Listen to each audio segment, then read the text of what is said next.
مش تهيج بس اللي فيها حي حلو، ده الاقصر كان ده الصعيد كله. ربنا عايز يخليك. اسمع حي بصوتك. يبسط انا. لا يستوي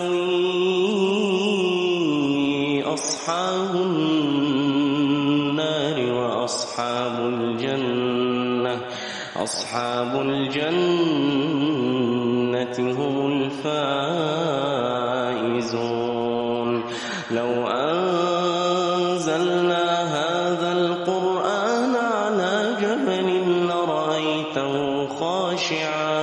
لرأيته خاشعا متصدعا من خشية الله. وتلك الأمثال نضربها للناس لعلهم يتفكرون.